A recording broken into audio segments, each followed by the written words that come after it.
Bonjour, je me présente, je suis Mélanie Robitaille, naturopathe et je travaille avec les informations d'Anthony William Medical Medium. Alors ici, je vous montre ses derniers livres. Alors, Brain Saver, avec un bleuet sauvage sur la couverture, et son compagnon, Brain Saver Protocols, Cleanses and Recipes. Donc, ces livres-là sont en anglais en ce moment, vont être traduits dans plein de langues comme ces autres livres. Vous pouvez aller voir sur son site web www.medicalmedium.com pour voir dans toutes les langues que ces livres sont traduits. Alors aujourd'hui, c'est questions-réponses. Donc, je donne des réponses à vos questions. Alors, je vous remercie pour vos questions.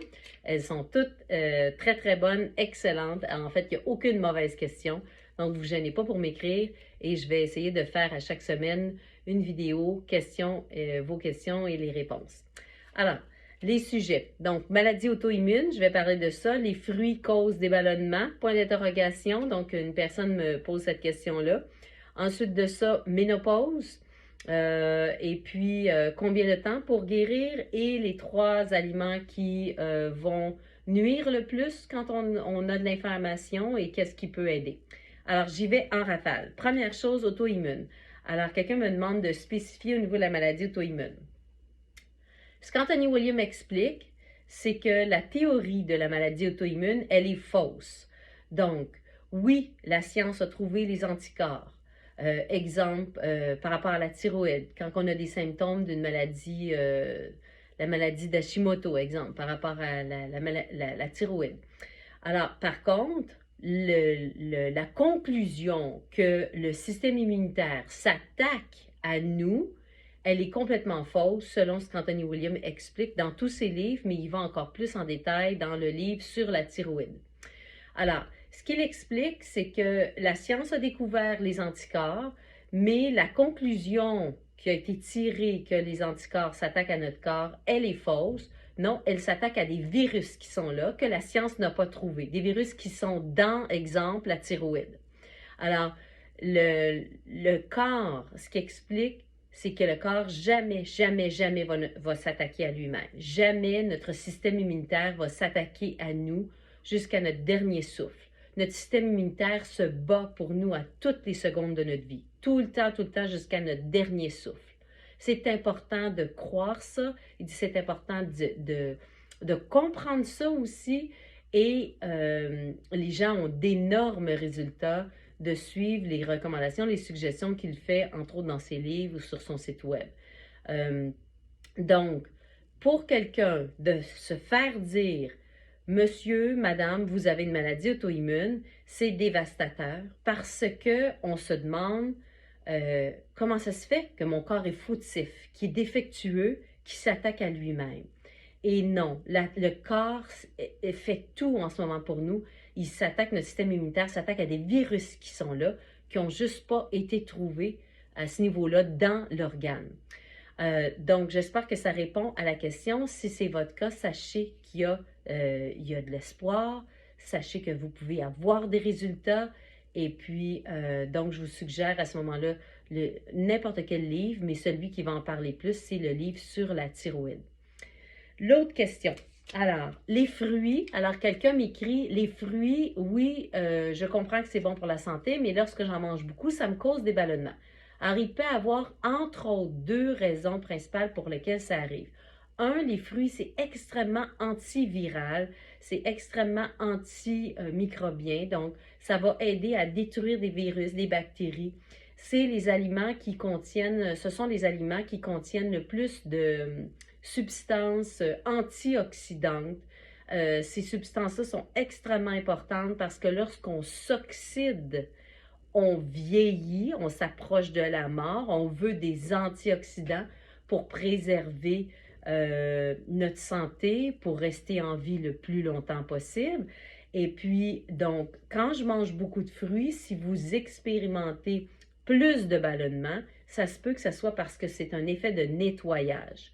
Donc, l'effet de nettoyage va être temporaire et c'est possible aussi que vous expérimentiez plus d'élimination, entre autres par les selles. Si c'est le cas, moi, je vous encourage à continuer. Vous pouvez juste un petit peu modérer si c'est trop inconfortable et puis continuer parce que ça va finir par s'estomper. L'autre raison pour laquelle vous pouvez avoir des flatulences, des gaz, des ballonnements lorsque vous mangez beaucoup de fruits, c'est si c'est utilisé d'une façon qui n'est pas l'idéal. Donc, on devrait utiliser cet outil-là qui est de manger les fruits, pas en même temps ou après un repas qui a beaucoup de gras et de protéines. Donc, exemple, vous mangez une pizza, le fromage, beaucoup de gras, beaucoup de protéines, que ce soit vegan, donc à partir de noix de cachou, que ce soit un fromage de produits animaliers comme de vache, de mouton, peu importe. Alors, beaucoup de protéines, beaucoup de gras, que ce soit que vous mangez un steak, la même chose, du poulet, la même chose, il y a du gras entre les fibres, pas seulement sur la peau. Donc, lorsqu'on mange beaucoup de gras, que ce soit beaucoup d'huile d'olive, des choses comme ça, que ce soit des choses végétaliennes ou que ce soit des choses qui viennent des produits animaliers, du gras, ça reste du gras. Alors ça va prendre plus de temps à digérer, les protéines, le gras dans l'estomac. Et si vous mangez des fruits tout de suite après, les fruits vont être emprisonnés dans l'estomac, vont fermenter et vont causer des gaz, des ballonnements. Alors, ça serait d'utiliser les fruits avant, les manger environ 1 heure avant ces repas-là, parce que ça prend environ 1 heure à digérer. Alors, j'espère que ça répond à la question. Merci. L'autre question, donc, combien de temps ça prend pour guérir? Alors, combien de temps? Ça dépend de plusieurs choses, mais entre autres, je vais en parler de 2 principales. La première chose, depuis combien de temps vous avez des symptômes? Si ça fait 1 mois que vous avez des symptômes, versus une personne qui ça fait 20 ans, probablement que la personne qui ça fait 1 mois, les symptômes vont partir plus vite que la personne qui ça fait 20 ans. Donc, je vous encourage à avoir de la compassion pour vous-même, avoir de la patience. Je sais que des fois, on aimerait guérir hier ou la journée même, mais non, ça prend quand même un peu plus de temps. L'autre chose, très importante, avec quel bagage toxique on est né et qu'on a cumulé dans notre vie. Donc, 4 choses qu'Anthony Williams explique dans son livre sur les aliments qui nous guérissent. Alors, le livre qui a les 2 clémentines sur la page couverture, dans ce livre-là, il explique, il dit en anglais les unforgiving four, donc les 4 impardonnables. Alors, il y a les métaux lourds qui font énormément de ravages. Il y a tous les pathogènes, virus, bactéries qui font énormément de ravages. Il y a tout ce qui est le DDT, les insecticides, pesticides. Le DDT, ça a été un désastre, une catastrophe sur la planète. C'est interdit maintenant dans plusieurs pays, mais on en a d'accumulés dans notre foie, il y en a d'accumulés dans nos sols. Alors, pas parce que ça a été interdit que c'est disparu complètement de la planète. Dire que dans le passé, ça a été recommandé comme un supplément alimentaire. Alors, ça peut nous être passé aussi lorsqu'on est dans le ventre de notre mère et toujours sans culpabiliser la maman ou qui que ce soit. Quand on ne le sait pas, on ne le sait pas, on fait du mieux qu'on peut et c'est normal, on fait tous des choses des fois que si on avait su, on aurait peut-être fait autrement. Et j'en fais partie. Donc, ça, et le 4e, c'est les radiations. Puis l'exemple que je vais vous donner, c'est que j'ai eu la chance de travailler dernièrement avec des gens qui ont eu beaucoup de radiations. Donc, je pense à une personne qui est née en Ukraine, à Tchernobyl, donc tout près de là. Et puis, bien qu'elle était dans le ventre de sa maman au moment où ça s'est, dans le temps où est-ce que ça s'est produit, mais les radiations sont encore là, sont encore présentes. Et ce qui se passe, c'est que ça affaiblit énormément notre système immunitaire. Et pas seulement ces radiations-là. Si vous travaillez dans un travail où il y a beaucoup de radiation, beaucoup de radiographie, des choses comme ça, c'est important d'avoir des outils pour pouvoir éliminer ça plus rapidement que quelqu'un qui fait, exemple, un autre travail. Ça, le corps accumule ça et ça a un impact et ça va avoir un impact sur le temps que ça peut prendre notre corps, exemple, pour se débarrasser de symptômes. Donc, j'espère que ça répond à la question. Je vais à l'autre question. Alors, ménopause. Ménopause, quel sujet extraordinaire et malheureusement tellement rempli de confusion et de contradictions. Si vous voulez en savoir beaucoup, moi, je vais faire une formation sur la ménopause parce que malheureusement, la ménopause a le dos large, se fait blâmer pour beaucoup de choses. Alors, ça, et de 2, allez lire dans le premier livre d'Anthony Williams, celui avec les poumons, il y a un chapitre juste sur la ménopause et le syndrome prémenstruel et que c'est du bonbon, ça amène une lumière, une compréhension. Donc, vous pouvez faire ces deux choses-là ou l'une ou l'autre et ça va vous amener complètement une autre vision de la ménopause. Moi, j'ai eu des bouffées de chaleur et je m'en suis débarrassée complètement. Les bouffées de chaleur, contrairement à ce qu'on se fait dire, que ça soit relié à la ménopause, une grosse partie est reliée à un foie congestionné. Alors, comment je m'en suis débarrassée?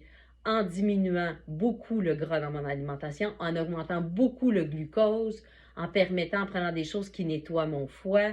Bref, ça, c'est des choses qui m'ont aidé, comme le chaga, le jus de céleri, manger beaucoup de feuilles verts, le chardon-marie, on va dire en anglais milk thistle, de prendre la B12, très important, toutes les fonctions du foie, on a besoin de la B12, une bonne B12, comme Anthony Williams dit, pas seulement méthylcobalamin, mais adénosyl et méthylcobalamin, donc les deux combinés, comme dans la marque Vimergy, je n'ai pas de conflit d'intérêt, donc il y a plusieurs choses que j'ai mis en place qui a fait que je m'en suis débarrassée. Pas du premier coup, je vais vous avouer, parce qu'au début, je me disais, voyons, c'est long, mais c'est long, ça a été quand même seulement, ça n'a pas pris une demi-année, ça a pris moins que ça, mais je m'attendais que ça soit plus rapide. Alors, donc ça. L'autre chose pour la ménopause, c'est qu'Anthony Williams explique que quand on commence la puberté, on commence à sécréter, on a la sécrétion d'hormones qui sont plus corrosives, acidifiantes, et on commence un vieillissement un peu plus accéléré. Et au moment de la ménopause, où est-ce qu'on sécrète un peu moins de ces hormones-là, on devrait retrouver la jeunesse, on devrait retrouver plus d'énergie. Donc, c'est l'inverse qu'on nous explique en général. Alors, il y a beaucoup de choses qui sont interprétées, qui sont malheureusement dites à cause de la ménopause et qui n'est pas reliée à ça. Donc, je vous encourage beaucoup à investiguer par rapport à ça, mais je voulais au moins vous parler de ça par rapport à ces hormones-là, donc l'estrogène, etc., des choses comme ça qui vont faire en sorte qu'on va être menstrué ou ces hormones-là sont corrosives. Ce ne sont pas des hormones qui vont faire en sorte qu'on va être alcalinisé, mais plutôt un peu acidifié. Et c'est correct, c'est normal comme ça, mais il faut comprendre vraiment qu'est-ce que c'est. Donc, et la dernière chose, c'est les 3 aliments qui vont nous aider lorsqu'on a de l'inflammation et en fait, 3 aliments qui vont nous nuire le plus. Je vais commencer par ça, puis après ça, 3 choses qui vont nous aider. L'inflammation, premièrement, ce qu'Anthony Williams explique, c'est que c'est causé par des virus. Ce n'est pas les aliments qui causent l'inflammation. Quand on a ces virus-là et qu'on mange les aliments qui sont le plus profitables aux virus, et c'est de ceux-là que je veux vous parler, et que je vous encourage à éliminer de votre alimentation, ou du moins les diminuer, mais j'irai plus vers les éliminer, ce sont les œufs, les produits laitiers et le gluten. Alors, je vais expliquer un petit peu plus en détail les œufs, puis gluten, produits laitiers, je l'expliquerai dans une autre vidéo. Les œufs, pourquoi? Dans le début des années 1900, il y a eu une découverte qui a été faite lorsque la science voulait travailler sur des virus, tout ça, et ils cherchaient qu'est-ce qui pouvait faire en sorte que le virus était maintenu en vie à l'extérieur du corps. Donc, pour pouvoir y travailler, là, comme on dit, dans un petri dish, là, les genres de petites rondelles en vitre, où est-ce qu'ils vont travailler les virus, les bactéries. Alors, ils ont trouvé par hasard que c'était les œufs. Et pourquoi les œufs? Parce que les œufs contiennent beaucoup de protéines instables, parce que ce n'est pas encore un poussin ou un poulet.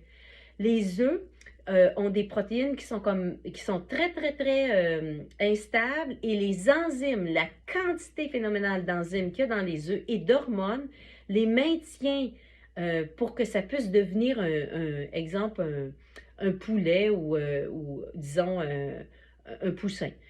Alors, le fait que ces protéines-là soient instables et incomplètes, c'est un terrain fertile, merveilleux pour les œufs. C'est pour ça qu'en virologie, jusqu'à aujourd'hui, on va utiliser les œufs. Donc, faites vos recherches, vérifiez, et c'est vraiment un fait.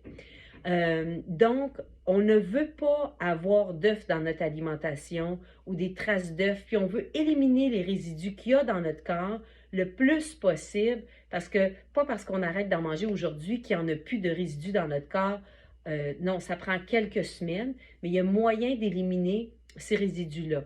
Alors ça, c'est la raison pour laquelle on veut éliminer les œufs. Il y a des raisons aussi pour le gluten et pour les produits laitiers. Donc ça serait les 3 aliments à éliminer le plus possible. Si quelqu'un n'a pas ces virus-là et qu'il mange ces aliments-là, il n'y aura pas d'inflammation. Alors, c'est important de comprendre que ce n'est pas l'aliment qui cause l'inflammation, mais les virus. OK? Alors ça, et qu'est-ce qui va aider le plus? Le jus de céleri. Extrêmement antiviral, extrêmement anti-inflammatoire automatiquement.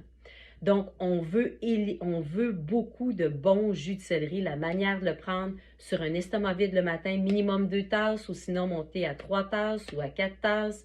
Alors, commencez par 2 tasses, puis vous pouvez augmenter. Ici, 2 tasses, c'est trop parce que ça fait exploser trop de toxines, de virus, de pathogènes dans votre corps, de bactéries. Diminuez à 1 tasse, diminuez à 1 demi-tasse. Donc, adaptez-le à vous ou consultez quelqu'un. Comme moi, je travaille avec des gens où est-ce que je vais les conseiller par rapport à ça, ou consulter quelqu'un que vous sentez qui est habilité dans ça et qui va pouvoir vous guider par rapport à vos conditions de santé, vos symptômes que vous avez.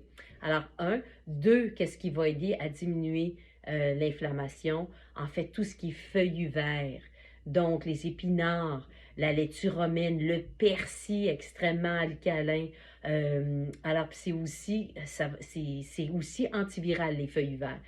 Et les fruits, qui sont plus antivirales que les feuilles verts, qui sont très, très importants parce qu'il y a beaucoup, beaucoup d'antioxydants dans les fruits. Donc, on veut, et beaucoup d'autres substances, aller vers beaucoup de fruits. Alors ça serait des choses que je vous recommanderais. Et diminuer votre gras, diminuer la quantité de gras que vous mangez. Si idéalement, vous pouvez ne manger aucun gras jusqu'à midi, c'est déjà très, très bien. Alors, merci pour vos questions. J'ai répondu à toutes les questions. 3 aliments, combien de temps, ménopause, auto-immune, fruits. Oui. Alors, merci. Écrivez-moi pour d'autres questions. Ça va me faire plaisir d'y répondre et on se revoit une prochaine fois.